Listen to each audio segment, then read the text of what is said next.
গারুলিয়ার লেনিননগরে পুকুর ভরাট খননের নির্দেশ দিলেন BL&LRO।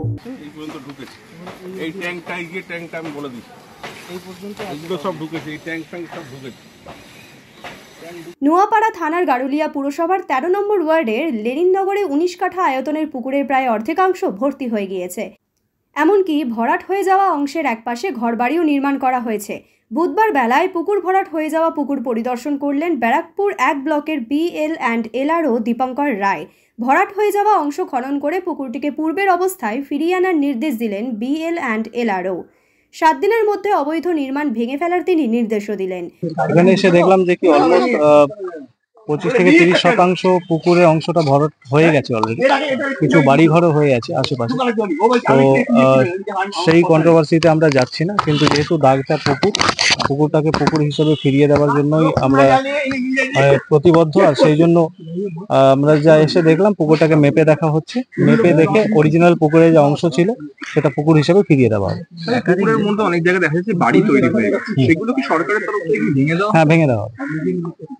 পুকুরের উপরে যে বাড়ি অবৈধ নির্মাণ, আজকে এনাদের অবৈধ নির্মাণ আছে, এনাদেরকে একটা নোটিশ করে দেওয়া হবে যে 7 দিনের মধ্যে আপনারা সরিয়ে নিন। আজকে পুকুরটা পরিষ্কার করা হচ্ছে, যদি ওনারা 7 দিনের মধ্যে না সরাতে পারেন তাহলে সেটা ভেঙে দেওয়া হবে। সরকারি নিয়ম অনুযায়ী আপনি পুকুরটা ফিরিয়ে দেবেন বলছেন, বিভিন্ন জায়গায় ফিরিয়েছেন, ফেরাতে বাধা পূর্ণ করতে হতে পারে। বাধা যখন আসবে তখন দেখা যাবে। আপাতত আমার যে নিয়ম সেই নিয়ম অনুযায়ী আমি কাজ করছি। অপরদিকে স্থানীয় কাউন্সিলর রবি সাহা বলেন, 2015 সাল থেকে 2021 সাল পর্যন্ত পুকুর ভরাটের কাজ চলেছে। জমি মাফিয়ারা ওই পুকুরের 35% ভরাট করে ফেলেছে। 2017 সাল থেকে তারা পুকুর বাঁচানোর লড়াই করছেন। জমি মাফিয়াদের চিহ্নিত করে তাদের বিরুদ্ধে পদক্ষেপ নেওয়ার দাবি করলেন স্থানীয় কাউন্সিলর।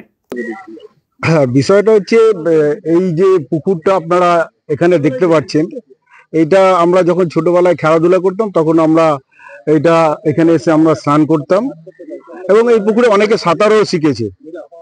এই পুকুর 2015 থেকে 2021-এর মধ্যে এই পুকুরের এই যে আপনারা দেখছেন যে কিছুটা অংশ যে ভরাট, সেই ভরাটটা 2015 থেকে 2021-এর মধ্যেই হয়েছে।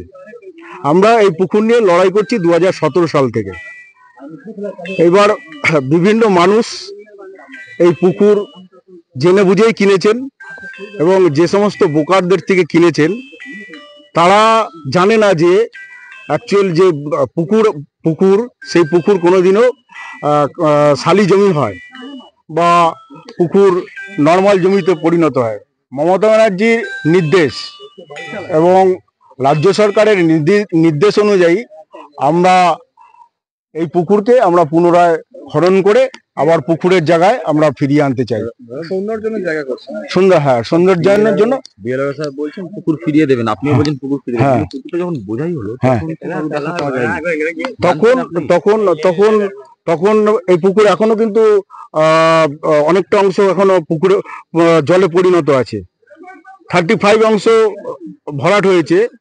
যারা ভরাট করেছে তারা হচ্ছে জমির বোকার, জমি মাফিয়া। তাদেরকে চিহ্নিত করে তাদেরকে প্রশাসন উপযুক্ত ব্যবস্থা নেব। দলীয়ভাবে কি চিহ্নিত করে গেছেন তারা যারা এই সমস্ত কাজ কারবার গুলো করে, তারা বিভিন্ন সময় বিভিন্ন দল পরিবর্তন করে।